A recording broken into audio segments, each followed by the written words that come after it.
नमस्कार दोस्तों, आप सबों का बहुत बहुत स्वागत है यूट्यूब चैनल MS एडवाइजर में। और दोस्तों इस वीडियो में हम लोग डीएलएड कोर्स 507 के सैंपल क्वेश्चंस करेंगे और ये सैंपल क्वेश्चंस पेपर का पार्ट नंबर 2 है।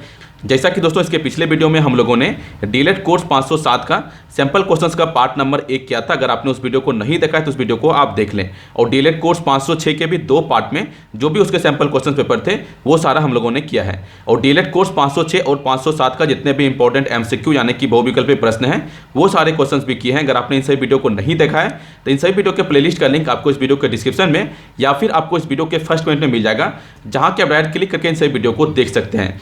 दोस्तों इस वीडियो में फिलहाल हम लोग डीएलएड कोर्स 507 के सैंपल क्वेश्चंस का पार्ट नंबर 2 इसमें करें। जैसा कि दोस्तों आप स्क्रीन पे देख पा रहे हैं कि डीएलएड कोर्स 507 का सैंपल क्वेश्चन पेपर है। इसमें अगर देखें सबसे ऊपर लिखा गया है पाठ्यक्रम 507, फिर नीचे में सब्जेक्ट का नाम लिखा गया है समुदाय और प्रारंभिक शिक्षा। तो जैसा कि आप सबको पता है कि आपका एग्जामिनेशन 3 घंटे का होता है और टोटल जो मार्क्स रहते हैं वो 70 मार्क्स का आपका एग्जाम होता है। इसमें अगर देखें तो पार्ट 1 में जितने भी बहुविकल्पीय प्रश्न हैं यानी कि जो भी MCQ टाइप क्वेश्चंस हैं वो सारे क्वेश्चंस आपसे पूछे जाएंगे। इसमें अगर देखें तो टोटल 10 क्वेश्चंस रहेंगे, जिसमें कि प्रत्येक सही क्वेश्चंस के आंसर के लिए आपको 2-2 मार्क्स यहाँ पे दिए जाएंगे। इसमें अगर देखें सबसे ऊपर लिखा गया है इस भाग में 10 बहुविकल्पीय प्रश्न हैं, सभी प्रश्न अनिवार्य हैं, प्रत्येक प्रश्न के लिए 2 अंक निर्धारित हैं। फिर अगर नीचे देखें तो यहाँ पे देखिए क्वेश्चंस दिए गए हैं। इसमें अगर देखें तो पहला जो क्वेश्चन दिया गया है, निम्नलिखित में से कौन सी क्षेत्रीय भाषा भारतीय संविधान में सूचीबद्ध नहीं है। तो यहाँ पे बोला जा रहा है कि कौन सा ऐसा भाषा है जो कि भारतीय संविधान में सूचीबद्ध नहीं है। इसके लिए ऑप्शन दिए गए हैं गोंडी, ऑप्शन बी दिया गया है कुमाऊनी, ऑप्शन सी दिया गया है भील, ऑप्शन डी दिया गया है इनमें से कोई नहीं। दोस्तों आपको यहाँ पे जो भी इसके सही आंसर लगते हैं वो आप नीचे कमेंट जरूर करें और इस वीडियो के लास्ट में इसका क्या सही आंसर होगा वो आपको बताया जाएगा। उसके बाद आप मिलान कर लें कि आपने टोटल कितने क्वेश्चन सही किए थे और कितने क्वेश्चन आपने गलत किए थे। इसमें अगर देखें तो फिर अगला जो क्वेश्चन दिया गया है यानी क्वेश्चन नंबर 2 जो दिया गया है, सर्वप्रथम समुदाय शब्द को साझा मूल्यों वाले लोगों द्वारा स्थापित एक समूह के रूप में किसने परिभाषित किया। इसके लिए नीचे देख सकते हैं ऑप्शन दिए गए हैं। ऑप्शन ए दिया गया है अरस्तु, ऑप्शन बी दिया गया है डेलर, ऑप्शन सी दिया गया है DB राय, ऑप्शन डी दिया गया है एप्पल मिशेल। तो इसमें आपको जो भी सही आंसर लगता है वो आप नीचे कमेंट्स कर सकते हैं। फिर अगला जो क्वेश्चन दिया गया है यानी क्वेश्चन नंबर 3 जो दिया गया है, निम्नलिखित में से कौन से कारक हमें समुदाय से बांधे रहते हैं। इसके लिए ऑप्शन दिए गए हैं। ऑप्शन ए दिया गया है व्यवसाय, ऑप्शन बी दिया गया है प्रथाएं, ऑप्शन सी दिया गया है भाषा, ऑप्शन डी दिया गया है उपरोक्त सभी। तो इसमें आपको जो भी सही आंसर लगता है वो आप नीचे कमेंट्स कर सकते हैं। फिर क्वेश्चन नंबर 4 जो दिया गया है, सर्व शिक्षा अभियान में किसके अंतर्गत खाता रख रखाव को प्रदर्शित प्रणाली के माध्यम से किया जाता है। इसके लिए ऑप्शन दिए गए हैं। ऑप्शन ए दिया गया है ग्राम शिक्षा समिति, ऑप्शन बी दिए गए हैं पंचायती राज संस्थाओं, ऑप्शन सी दिए गए हैं ग्राम झुग्गी स्तरीय शिक्षा समिति, ऑप्शन डी दिए गए हैं शिक्षक अभिभावक संघ। फिर अगला क्वेश्चन दिए गए यानी क्वेश्चन नंबर 5 जो दिया गया है, शिक्षा का अधिकार संयुक्त राष्ट्र संघ के किस मानव अधिकारों के क्षेत्र के अंतर्गत आता है। इसके लिए ऑप्शन दिए गए हैं। ऑप्शन ए दिया गया है संवेदनशील, ऑप्शन बी दिए गए हैं प्रगतिशील, ऑप्शन सी दिए गए हैं तत्कालिक, ऑप्शन डी दिए गए हैं इनमें से कोई नहीं। तो इसका जो भी आपको सही आंसर लगता है वो आप नीचे कमेंट्स कर सकते हैं। फिर जो क्वेश्चन नंबर 6 दिए गए हैं, हमारे देश में शिक्षा के सार्वभौमिकरण के लक्ष्य को प्राप्त करने की शुरुआत किस नीति से हुई। इसके लिए ऑप्शन देखिए दिए गए हैं। ऑप्शन ए दिया गया है शिक्षा कर्मी परियोजना, ऑप्शन बी दिए गए हैं राष्ट्रीय शिक्षा नीति, ऑप्शन सी दिए गए हैं operation black board, option D दिए गए हैं उपयुक्त में से कोई नहीं। फिर क्वेश्चन नंबर 7 जो दिए गए हैं, निम्नलिखित में से कौन सी विशेषता नेतृत्व से संबंधित नहीं है। इसके लिए ऑप्शन दिए गए हैं। ऑप्शन ए दिया गया है मानदंड एवं नियंत्रण स्थापित करना, ऑप्शन बी दिए गए हैं एक अच्छा वातावरण सृजित करना, ऑप्शन सी दिए गए हैं मूल्यों से सहमति प्रेरणा से नेतृत्व, ऑप्शन डी दिए गए हैं उम्मीद दृष्टि एवं मिशन को संप्रेषित करना।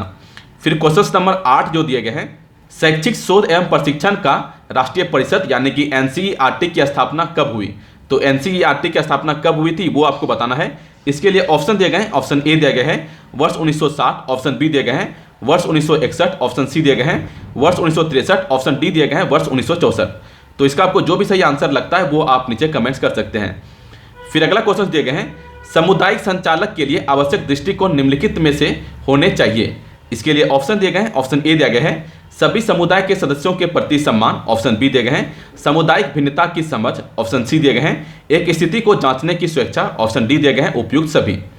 फिर अगला क्वेश्चन दिया गया यानी क्वेश्चन नंबर 10 दिया गया है, सभी वस्तुएं एवं सेवाएं उत्पाद के पश्चात धन के रूप में परिवर्तित की जाती है और इन्हें डैश कहा जाता है। इसके लिए ऑप्शन दिए गए हैं। ऑप्शन ए दिया गया है आर्थिक संसाधन, ऑप्शन बी दिए गए हैं गौण संसाधन, ऑप्शन सी दिए गए हैं मानवीय संसाधन, ऑप्शन डी दिए गए हैं इनमें से कोई नहीं।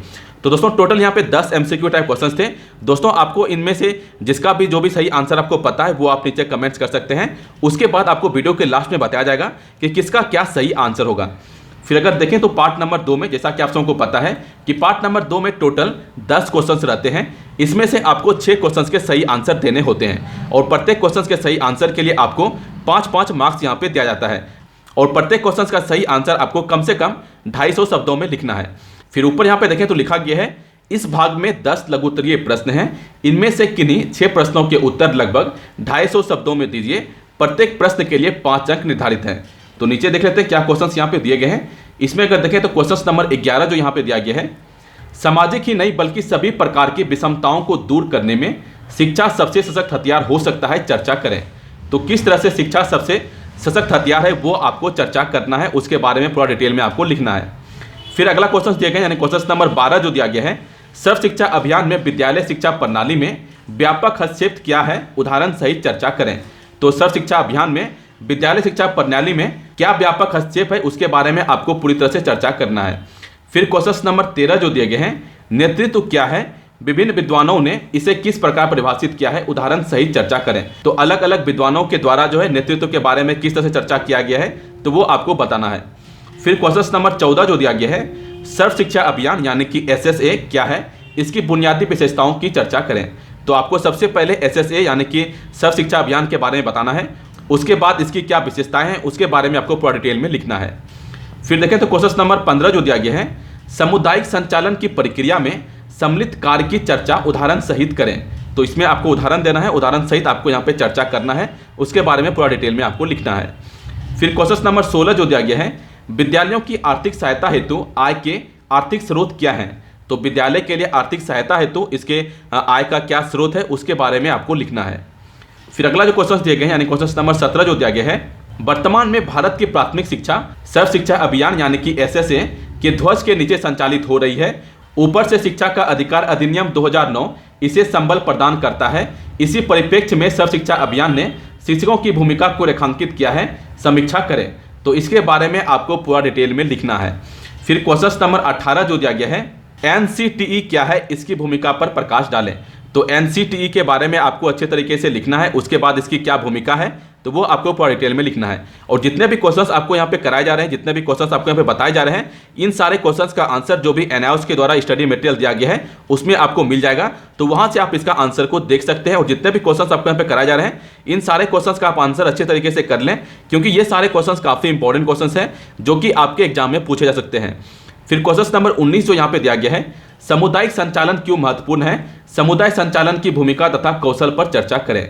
और दोस्तों आपसे रिक्वेस्ट है कि इस वीडियो को लाइक और शेयर जरूर करें ताकि जो भी शिक्षक NIOS से डीलेट कर रहे हैं उन सभी शिक्षक तक ये वीडियो पहुंच सके और वो भी अपने तैयारी को अच्छे तरीके से कर सकें। फिर देखें तो अगला जो क्वेश्चन दिया गया है क्वेश्चन नंबर 20 जो दिया गया है, प्रबंधन के 5 M क्या है, इन M का उपयोग कर आप अपने विद्यालय को किस प्रकार प्रबंधित करेंगे, चर्चा करें। तो इसके बारे में इसका क्या 5 M है, प्रबंधन का क्या 5 M है उसके बारे में लिखना है। उसके बाद फिर आप अपने विद्यालय में किस प्रकार इसे उपयोग करेंगे उसके बारे में भी आपको लिखना है। तो ये पार्ट B था जिसमें कि टोटल 10 क्वेश्चंस पूछे गए थे। फिर अगर देखें तो पार्ट 3 में यानी कि पार्ट C में जो है यहाँ आप देख सकते हैं कि टोटल आपसे 4 क्वेश्चंस पूछे जाएंगे, जिसमें कि आपको 2 क्वेश्चंस के सही आंसर देना है और प्रत्येक क्वेश्चंस के सही आंसर के लिए आपको 10-10 मार्क्स दिए जाएंगे। यानी कि अगर पार्ट 3 में देखें तो टोटल आपसे 20 नंबर के क्वेश्चंस पूछे जाएंगे। इसमें अगर देखें तो ऊपर यहाँ पे लिखा गया है, इस भाग में 4 निबंधात्मक प्रश्न हैं, इनमें से कोई 2 प्रश्न प्रत्येक के उत्तर 600 शब्दों में लिखें। प्रत्येक प्रश्न के लिए 10 अंक निर्धारित हैं। फिर आप नीचे यहाँ पे देख सकते हैं, यहाँ पे क्वेश्चंस दिए गए हैं। इसमें अगर देखें तो क्वेश्चन नंबर 21 जो दिया गया है, समाज के एक अंग के रूप में विद्यालय का विशेष महत्व होता है, शिक्षा प्रक्रिया में समाज के प्रभाव का मूल्यांकन करें। फिर क्वेश्चन नंबर 22 जो दिए गए हैं, समुदाय व विद्यालय में अंतर पृष्ठशीर्ष की चर्चा उदाहरण सहित करें। तो आपको समुदाय और विद्यालय में अंतर स्पष्ट करना है और इसके बारे में आपको उदाहरण सहित चर्चा करना है। फिर क्वेश्चन नंबर 23 जो दिया गया है, शिक्षा समाज एक अभिन्न अंग है, फलतः सरकार ने इसमें जन भागीदारी को वैधानिक बनाया है। आप उन सभी प्रमुख बिंदुओं पर प्रकाश डालें जो सरकार के पहल को रेखांकित करता है। तो सरकार के द्वारा जो है क्या क्या यहाँ पे पहल यहाँ पे किया गया है, तो उनका जो भी प्रमुख बिंदु है उन पे आपको चर्चा करना है, जो भी मेन पॉइंट है वो सारा आपको यहाँ पे चर्चा करना है। फिर क्वेश्चन नंबर 24 जो दिया गया है, शिक्षा के अधिकार अधिनियम 2009 के प्रमुख लक्ष्यों की चर्चा करें। तो शिक्षा का अधिकार अधिनियम 2009 के अंदर जो है क्या क्या उसके प्रमुख लक्ष्य थे उसके बारे में आपको चर्चा करना है। तो दोस्तों इस तरह का कुछ क्वेश्चंस आपसे एग्जाम में पूछे जाएंगे, इसीलिए यहाँ पे जितने भी क्वेश्चंस आपको कराए जा रहे हैं इन सारे क्वेश्चंस का आप जरूर अच्छे तरीके से तैयारी कर लें, क्योंकि ये सारे क्वेश्चंस काफी इंपॉर्टेंट क्वेश्चंस हैं आपके फाइनल एग्जाम को लेके।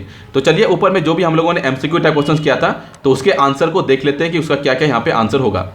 तो जैसा कि आप यहाँ पे पार्ट ए में यानी कि पहला पार्ट में आप देख सकते हैं कि इसमें अगर देखें तो पहला जो क्वेश्चन दिया गया है, निम्नलिखित में से कौन सी क्षेत्रीय भाषा भारतीय संविधान में सूचीबद्ध नहीं है। तो इसका सही आंसर होगा वो है ऑप्शन डी, यानी कि इनमें से कोई नहीं। तो यहाँ जो ऑप्शन ए बी सी दिए गए थे ये तीनों बिल्कुल सही है इस क्वेश्चन के हिसाब से, यानी कि जो भी यहाँ पे भाषा दिए गए हैं ये सारा जो है भारतीय संविधान के अंदर सूचीबद्ध नहीं है। फिर क्वेश्चन नंबर 2 जो यहाँ पे दिया गया है, सर्वप्रथम समुदाय शब्द को साझा मूल्यों वाले लोगों द्वारा स्थापित एक समूह के रूप में किसने परिभाषित किया। तो इसका सही आंसर होगा वो है ऑप्शन ए, यानी कि अरस्तु ने। फिर जो क्वेश्चन नंबर 3 जो दिया गया था, निम्नलिखित में से कौन से कारक हमें समुदाय से बांधे रहते हैं। तो इसका सही आंसर होगा वो है ऑप्शन डी, यानी कि उपयुक्त सभी। तो इसमें जो ऑप्शन ए दिया गया था व्यवसाय, ऑप्शन बी दिया गया था प्रथाएं, ऑप्शन सी दिया गया था भाषा, तो ये तीनों बिल्कुल सही है।